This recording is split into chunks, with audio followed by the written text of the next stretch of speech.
In this video, we are going to discuss the indirect function. The indirect function is used to return a valid reference from a given text string. What this means is it takes in one input. That input is a string.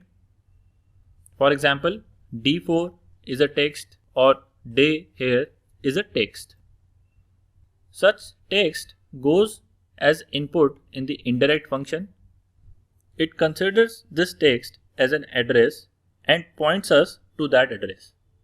You can also consider this as hyperlinking that particular value. Let us look at an example to understand it more clearly. In this L7 cell, I have a text which is D4. D4 text can also be considered as the address to this particular cell which contains the value vegetables. In front of this cell, if I want to get the contents of the D4 cell, how do I do it? One way is I simply write is equal to D4, which gives me vegetables. But if I update D4 to E4,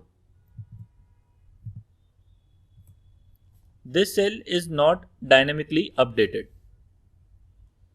To make this cell dynamically updatable, we will use the indirect function. So what we'll do is we'll write indirect and we will select this cell which contains the name of the cell. Now, whenever I change the value in this cell, say F4, it will automatically update because this indirect function will now point to F4 instead of E4. So basically, whatever text we have in this cell, that text is converted to an address and whatever we have in that address is shown here. With an indirect function, we can also pass the assigned name, that is the named range or cell names that we have given. So for example, I have created few names such as these. So the day name is given to this particular cell.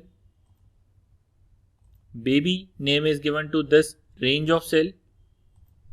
Similarly, milk, vegetables, meat, and all of these columns have their respective names. Now these assigned names or the names that I have given can also be used to reference in the indirect function. So if I use here is equal to indirect and within brackets I give this name day. This will point to the cell which has the name day. So this cell which is Monday, it has the name day. So the indirect function returns us the name Monday. So you can see here day was just a text, but indirect function converted this text into the address of that particular cell from which we want to return the contents. We can do the same thing with named ranges. You can see here I have in text format the range D5 to D21. So if I want to sum all the contents of D5 to D21, I can simply use the indirect function. We will first write sum, then indirect, and then we will specify this D5 to D21. And this gives us the sum of all the values from D5 to D21.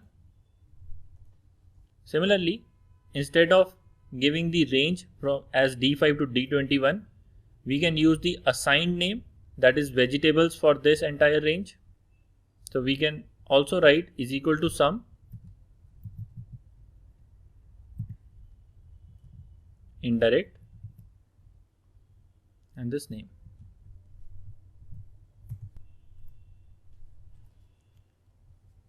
The real benefit of using indirect function here is that we get a dynamic sheet.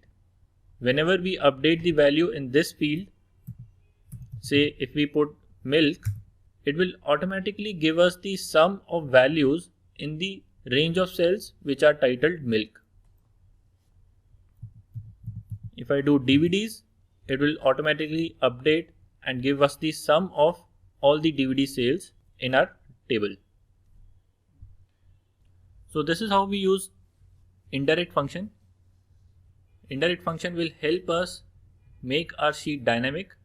Whichever location we want to point to, we can have that name here. Whenever we update that location, the output will be automatically updated.